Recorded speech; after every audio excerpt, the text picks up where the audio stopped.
Selamat siang. Siang-siang, dengan siapa? Selamat siang, Kotimoti, Prof, salam kenal. Ya, Saya salam dengan kenal. Vira, dari Papua, kerja sebagai dokter. Kemudian ini tahun ketiga saya bekerja karena sebelumnya itu ngambil residensi spesialis. Jadi mulai dengan minus karena 1 tahun terakhir pendidikan itu uang pribadi tidak cukup dan memang tidak dibantu sama orang tua. Jadi usaha sendiri untuk sekolahnya. Jadi terpaksa gadai, kebetulan punya simpanan emas, jadi itu digadai semua. Jadi memang mulainya dari minus.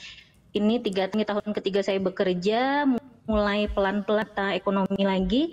Untuk pendapatan sekarang sih sekitar 66 juta per bulannya, dengan suami ada pendapatan sekitar 40 juta. Kemudian kadang-kadang bantu statistik SPSS bisa dapat 3-5 juta per bulan. Tidak punya utang, ada sisi tapi cuma dipakai untuk ngumpulin poin aja, jadi selalu bayar lunas. Untuk dana darurat punya 120 juta, 70%-nya ditaruh di bank digital, di deposito 8% per tahun, sisanya 50 juta di reksadana pasar uang. Nah, untuk investasinya ini kok kayaknya saya ngelihatnya aja kacau balau, kayak nggak beraturan, nggak fokus gitu. Jadi mungkin nanti bisa diminta bantu untuk dibenahi. Yang pertama di kripto itu hanya kecil sih, 70 juta, 78%-nya di Bitcoin, sisanya di Solana, BNB, sama Ethereum. Kemudian ada di saham, saham ini juga masih kecil, 51 juta, itu nyebar banget kok. Jadi ada di BBCA, BMRI, BBRI, BSSR, sama HIL. Kemudian yang saham US-nya ada di MSTR, Apple, S&P 500, Visa, sama Tesla. Untuk sisanya ada di obligasi, itu 46 juta, itu ada di ST10. Kemudian ada Berapa juta, simpanan sorry, USD obligasi? 12.000. Obligasi berapa juta tadi? Simpanan USD-nya 12.000. 40 juta. Kebetulan ini saya ada on hold tabungan di salah satu bank, itu bakal cair di Agustus, itu senilai 400 juta. Makanya 400 juta ini saya juga prepare nih, lebih baik ditaruh di mana. Untuk investasi lainnya, logam mulia 82 gram, perhiasan 80 gram. Oke. Untuk kewajiban bulanan itu saya ngirim orang tua, ibu. Ibu itu untuk keperluan rumah itu sekitar 6.500.000. Terus kewajiban saya setiap tahun, maksudnya janji sama diri sendiri, itu jadi kewajiban bahwa setiap tahun harus bisa pergi umroh. Nice. Alhamdulillahnya sampai Top. sekarang udah 3 kali keturutan. Kemudian untuk Mantap. pengeluaran pribadi per bulan saya hanya 1.500.000, karena untuk akomodasi semua ditanggung, listrik air tidak bayar, transportasi juga sebagian besar difasilitasi. Jadi seperti itu kok pertanyaannya. Tadi alokasi investasi saya, yang saya ngelihatnya itu acak adut kok, saya aja ngelihatnya pusing, tapi saya nggak tahu di mana yang salah dan gimana cara ngebenahinnya. Kayak supermarket. Sama Baru sebenarnya mau. saya punya KPR tidak ada, hutang tidak ada, hanya saja ini ada skema yang ditawarkan sama developer, itu rumah. Jadi waktu itu ambil rumah senilai 3M. Di sini dia tidak dengan sistem KPR. Jadi itu 3M sudah sama PPN 11% dan BPHTP.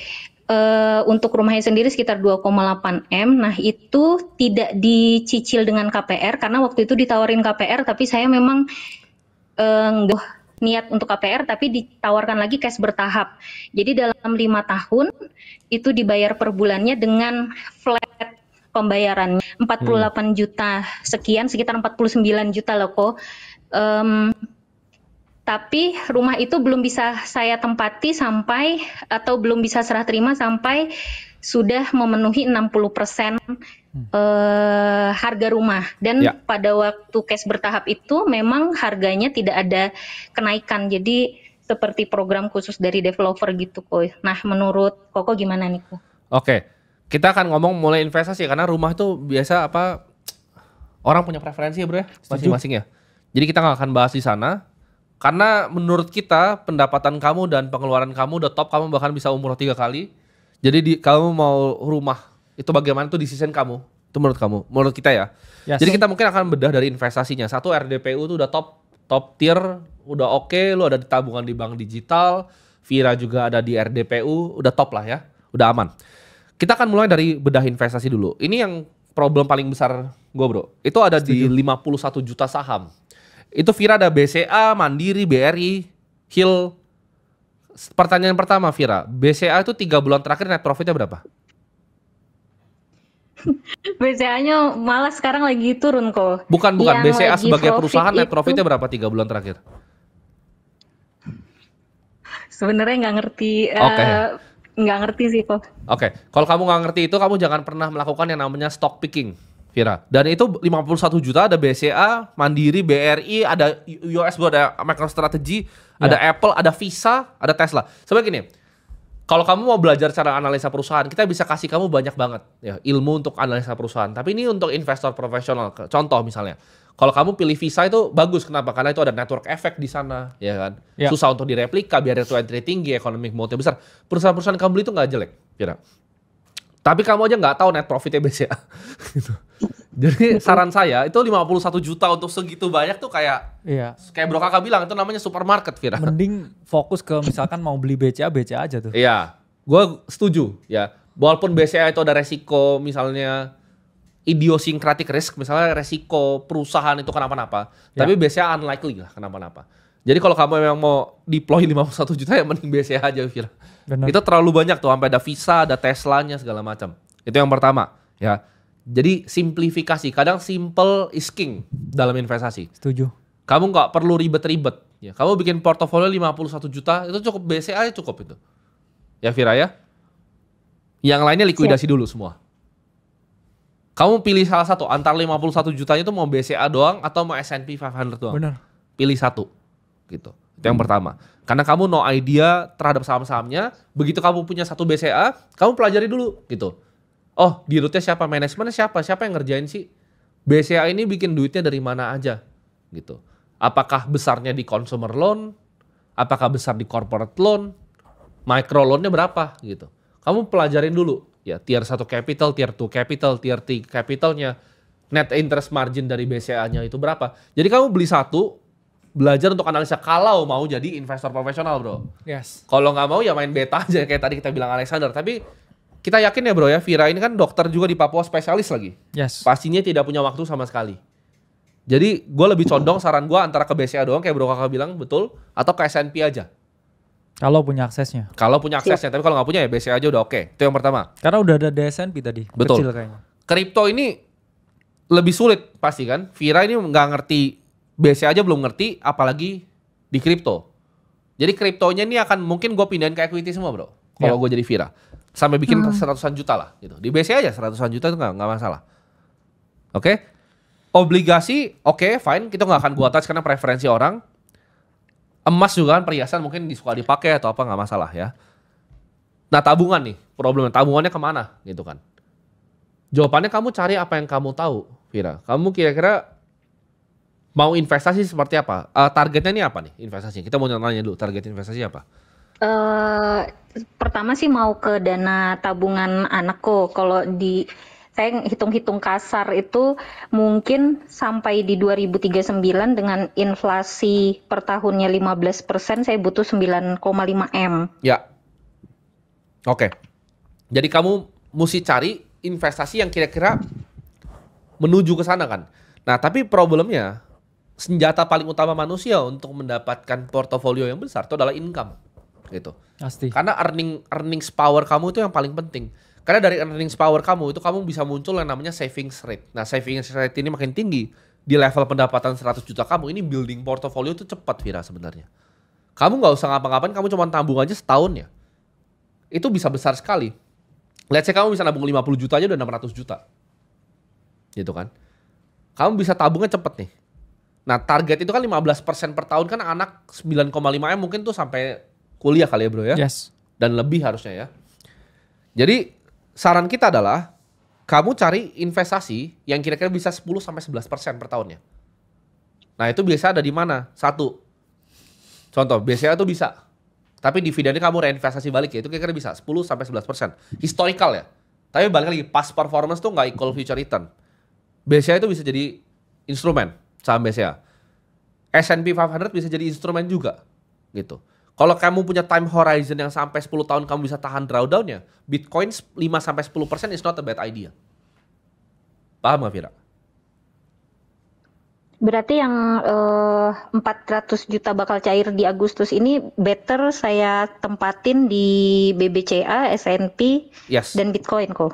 Untuk 5% boleh lah. Ya, Kalau itu kamu punya time frame panjang. Oke lah.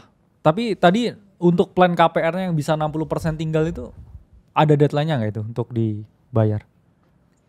Di 2029. Nah, perhitungan saya kalau 2029 selesai, itu anak baru mulai sekolah itu di 2009 akhir, selesainya di 2009 awal. Jadi pembagian dananya kira-kira tidak terlalu berat lah gitu. Berarti sekarang tinggal di mana rumahnya? Sekarang di Papua dapat fasilitas akomodasi Dari tempat semi kerja ya? apartemen dengan semuanya udah dilengkapin. Oke ya. Kalau Karena saya sih tinggal di situ ya. bener, karena gini, kan kadang banyak orang tuh yang kayak kita ngomong ngos-ngosan bro. Iya. Mereka nyicil rumah terus terbebani dengan biayanya.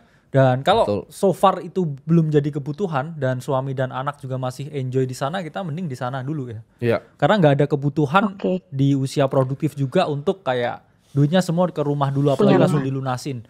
Jadi mending itu tadi ya portofolionya dirapiin, fokus ke BCA, S&P 500 dan sedikit Bitcoin. Betul. Itu top tier sih. Ya, sambil ya itu tadi tetap Untuk umroh setiap tahun. alokasinya kira-kira ya. persentasenya kok. Oke, kalau alokasi, ini gue akan taruh 50% di S&P. Setuju. Mungkin sekitar 40% tuh di BCA, tapi nggak mungkin semuanya BCA ya. Mungkin 40% tuh gue bagi, 40-nya tuh 70-30 lagi. BCA tuh 70, BRI mungkin 30. Gue bikin sedekat mungkin ke indeks, sedekat mungkin ke betanya. Kira-kira seperti itu. Tapi kalau kamu nggak mau ribet, size masih di bawah 1 miliar. Kalau tadi Alexander agak beda ya, soalnya Alexander kan udah 1 miliar lebih. Mungkin ke BCA aja nggak masalah, it's fine uang segitu. Karena ya mungkin ya kalau kita lihat dengan tadi kan mau dapat ini ya 500 juta sekian ya. Ini mungkin ya untuk Ibu Iya nih. Vira. Ibu ya. Vira. Nah ini bro kakak bikinin. mungkin bisa dilihat ya di share screen-nya untuk portofolio Ibu Vira. Kita bisa melihat bahwa 50% S&P 500 banyak sekali yang bisa buat beli di sini ya. BCA 40%, BTC 10% dengan pastinya ya bro. Metodenya ya mungkin kalau punya 400 juta jangan 400 juta sekarang langsung masuk market tuh. Iya. Coba bangun exposure pelan-pelan ya. Cuman tadi yang kayak saham yang terlalu banyak yang minimarket tadi ya dikeluarin dulu semua jadi cash dulu ya. Terus kemudian coba masuk ya setiap minggu atau setiap bulan dengan komposisi seperti ini. Nanti pasti Bu Vira lama-lama udah dapet feel-nya dan juga tahu kapan dan juga gimana mengalokasikannya. Sama gini sih Bu Vira, ya bagi yang 40% BCA ini saya ada kasih saran untuk sekalian belajar Bu Vira. Jadi sekalian kamu beli suatu perusahaan, kamu belajar juga gitu. Kan pasti ada free time-nya tuh. Walaupun dokter juga ada free time lah bro ya. Ada sih. Yes. Coba belajar sedikit gitu. Cari misalnya perusahaan ini ngapain sih gitu. Net interest margin itu datangnya dari mana sih? Selisihnya itu dapat dari mana gitu. Besarnya di mana gitu, dapatnya dari mana? Oh, jumlah nasabahnya grow-nya besar nih. Padahal karyawannya tetap nih, berarti ini perusahaan yang beda nih. Terus belajarin apa sih bedanya sama bank-bank yang lain? Oh, mungkin dari brandnya berbeda. Gitu, dari pelayanan konsumennya berbeda. Mungkin dari satuannya berbeda, itu kan kualitatif tuh. Oh, manajemennya someone yang bisa di-admire gitu kan. Ya. Jadi itu step by step gitu. Tapi kalau misalnya nanti ke depannya udah lebih advance, mungkin biasanya bisa diganti Microsoft, bro. Benar. Asal punya pengetahuan di sana. Asal punya pengetahuan. Ini kita ngomong BCA ini bukan case untuk semua orang ya. Ini karena Bu Vira tadi emang udah beli gitu di portofolionya. Tapi kita cuma urging Bu Vira untuk ayo explore gitu. Kayak Coca-Cola nih. Apa sih Coca-Cola itu sebenarnya bisnisnya? Gitu. Dalam bisnis tuh apa aja yang diperlukan? Bisnis kan butuh growth. Growth itu datang dari mana? Dari pricing dan juga dari volume. Nah, mana yang bisa naikin turunin gitu. Kenapa misalnya kita berdua gak akan pernah beli saham airline sampai kita mati? Karena airline tuh naik 5% loh industri ya setiap tahun. High growth. Yes. Cuman barrier to entry-nya rendah. Ini orang mungkin banyak yang bingung. Dan profitnya kecil. Nah, jadi airline itu nggak ada yang kaya. Kenapa? Karena barrier to entry-nya rendah. Orang tinggal beli pesawat tuh bisa bikin airliner sendiri. Bukan berarti barrier to entry itu harga. Duit itu banyak sekali di dunia ini. Gitu. Karena profitnya bro kakak bilang kecil sekali. Benar. Gitu. Kita punya duit nih, kita mau beli kan pesawat yang besar, sudah. Nah yang high barrier to entry itu apa? Yang bikin engine pesawatnya. GE contohnya perusahaan seperti itu. Itu yang barrier to entry-nya tinggi. Tapi kalau kita ngomong pesawatnya sendiri, airline sendiri, itu bukanlah bisnis yang bagus. Nah bank itu kan Buffett bilang ya, itu salah satu bisnis yang top tier ya, bank itu. Karena dibutuhkan, krusial ke ekonomi, dan kalau misalnya portofolio Bu Fira itu sampai hancur di bank itu, berarti negara ini udah goyang gitu. Jadi itu very safe bet untuk awal-awal pemula, tapi coba sambil pelajari cara kerja perusahaan itu seperti apa. Karena kita seorang investor kita begitu. Sama juga kita ngomong kayak misalnya Bitcoin 5%. Kita harus analisis secara dalam bro. Bitcoin itu apa, sejarahnya bagaimana, cara kerjanya bagaimana. Oh gimana sih cara rapin UTXO modelnya, itu kita harus belajar semua bu. Karena kan sebenarnya investor yang baik itu nggak pernah punya mindset mereka membeli saham. Tapi mereka membeli bisnis ya bro. Ya, dalam betul. artian kalau mereka membeli bisnis itu bukan cuman kayak aset on phone screen ya. Kita misalkan ticker sahamnya apa BBCA gitu. Ya. Kita lihat di HP kita.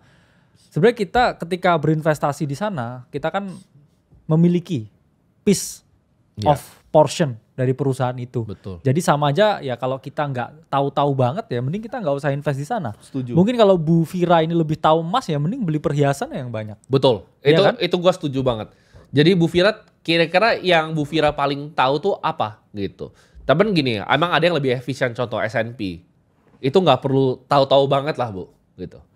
Kalau bahkan ibu mau lebih pasif ya bisa semuanya S&P. Tapi tadi kenapa kita selipin 40% khusus untuk Bu Fira, karena sekalian untuk belajar. Ya. Gitu ya Bu, terjawab ya? Baik, terima kasih Prof. Kotimukti Yes. atas Oke. kesempatannya. Siap. Sukses terus Bu. Ya. Terima kasih. Oke.